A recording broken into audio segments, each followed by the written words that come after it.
Good morning, YouTube. It's a beautiful Louisiana day. It's hot as hell. It's supposed to get up to about 95. With the humidity, though, it's going to feel like it's over 100.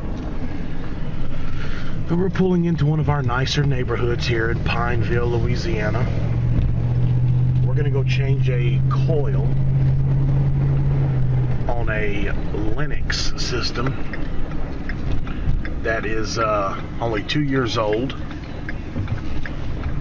and the company that installed the system has charged it up twice. It's 410A, it's only 2 years old, and they told the customer that they fixed the leak by putting stop leak in the system. They put stop leak in a 2-year-old system that's under warranty. The woman didn't feel comfortable with that. She called me for a second opinion. I went out, the evaporator's still leaking. So we're gonna fix the leak the right way by changing the evaporator. So we'll see y'all when we get there. Alright guys, here's our unit for today. I know that serial number says it's a 2011, but it was only installed 2 years ago. So it must have been sitting in the warehouse. And for some reason, they've put a head pressure control on here. I'm not sure why they did that, but they did do it. And they have 2 other systems on the house. You see right there, there's a big train, XL1200. There's 2 of them. There's one on the other side. You just can't see it. But you can see the 2 disconnects. So what we're going to do is we're going to suck the refrigerant back in here, and then we're going to go cut the coil out. Guys, I eliminated that head pressure control. I talked to the homeowner about it, and he said he has no idea why they put that on there. He said all he remembers is the technician came out here and said that they needed it for some reason. He doesn't know why. And I can find no good reason, because this is aftermarket, okay? See, they screwed this on right here where you saw earlier. I mean, this is for a low ambient situation. I mean, when I was pumping this thing down, it shut the fan down. There's just no reason for this. This is not a low ambient situation. And they were using this relay also, which is also aftermarket, because these 2 screws were holding it, and you can tell that those are not, they may look like factory screws, but those holes weren't there. They were drilled there. I mean, so I just took this wire is coming from the contactor right here to feed the defrost board, and then it releases voltage to the fan right here, just like a normal situation. So I just got rid of all that crap and did it like it came from the factory. So there's just no reason for a head pressure control on this unit. This is not a low ambient situation, especially in Louisiana. I mean, if it gets too cold out here, which rarely happens in Louisiana, I just tell my customers to run their emergency heat. But like I said, here in Louisiana, that does not happen often. So I just got rid of it. All right, I just sent Tyler upstairs to start cutting the coil out, and we're going to go meet him. All right, guys, here's the old coil. It was leaking. The leak detector hit off a little down here and down here, but where it really hit off, what surprised me was back here. But I couldn't get a great reading because of these plates right here, but you can see it's really rusty in there. But I had to reach my arm, you know, like that, because it was in the cabinet. But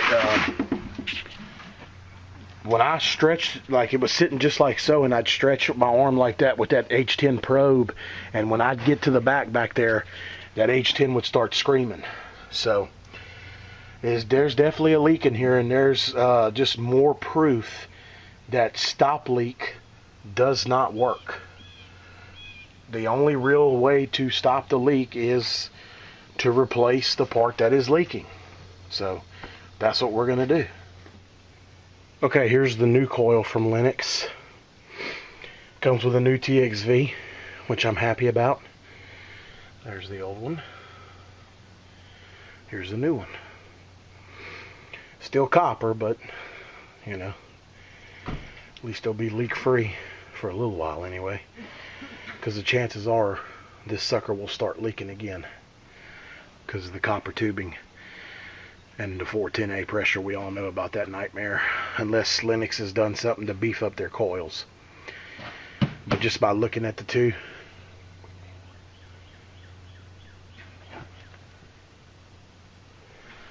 just by looking at the difference between the two, I don't see where they've done anything really different. So, alright, well, we'll prep it and go bring it in.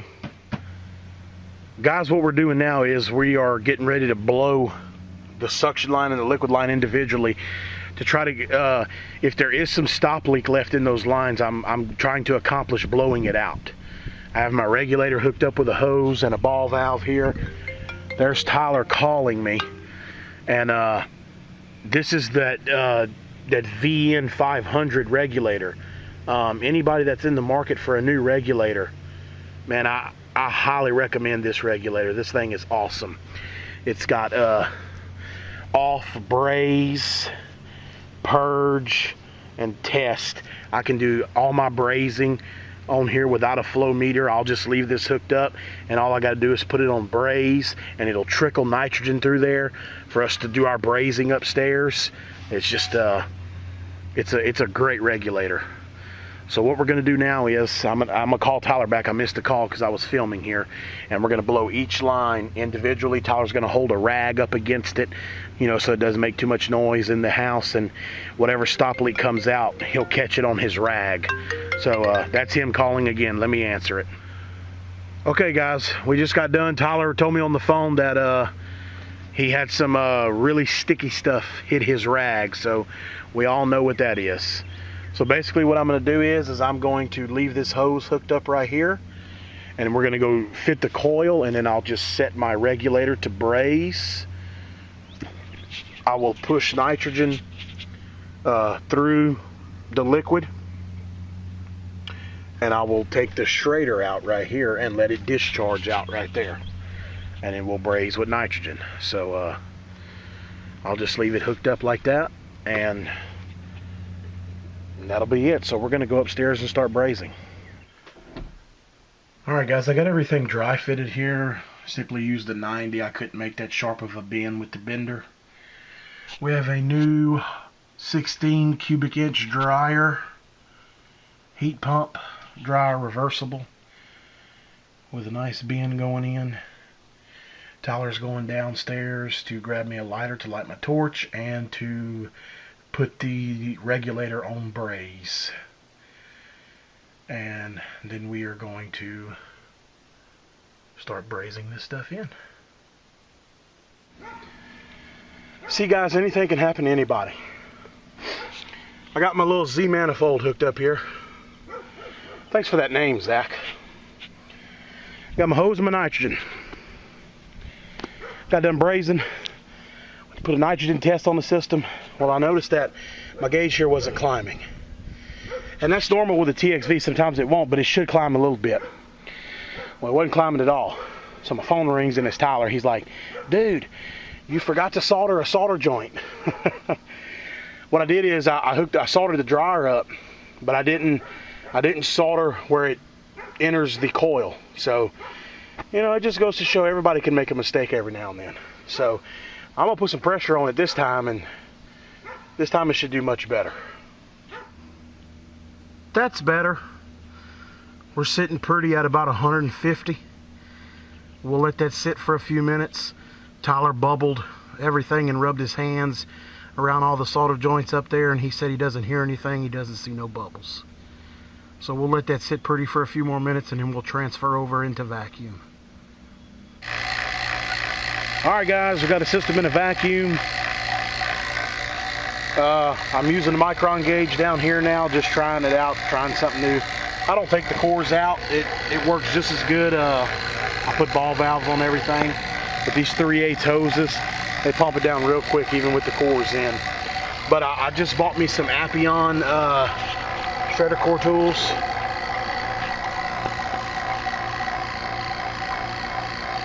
And so I'm trying them out.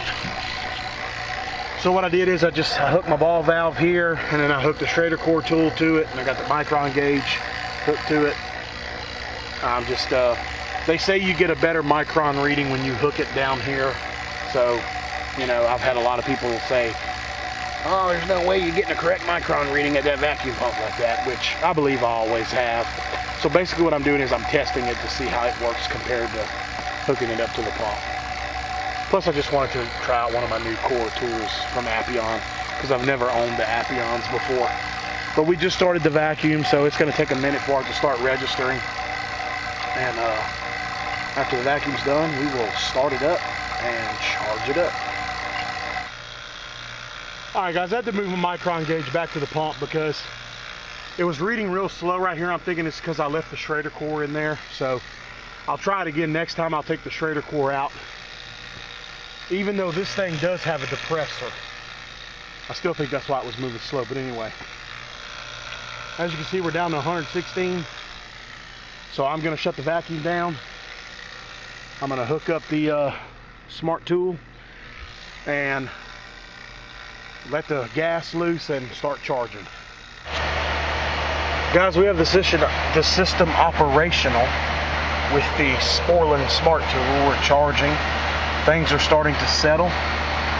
There's no desired subcooling on the Lennox tag, so I'm going to shoot for 10. We're almost there, but I'd like to see that superheat come down. But it's only been running a few minutes, so we're going to let it run a few more minutes and see where it settles in at. We may have to add just a little bit of charge. But the pressures look good, and we just need to see that. We need to see the subcooling go up a little bit, and we need to see the superheat go down a little bit. So, all right, guys, our numbers are starting to come in better, more like where I'd like to see them. Still not perfect. It's a really long line set, and that TXV is working really hard because it got up to like 85 when we had the system off, you know, replacing the coil.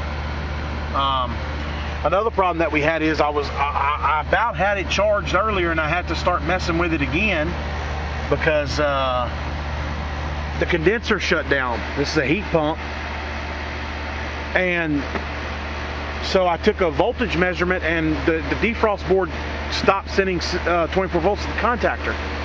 So what I did is, to finish charging it, I jumped it off of common and Y and went here to the contactor. And now I have my alligator clips on the wires coming off the defrost board that's supposed to feed the contactor. And I have my 24 volts.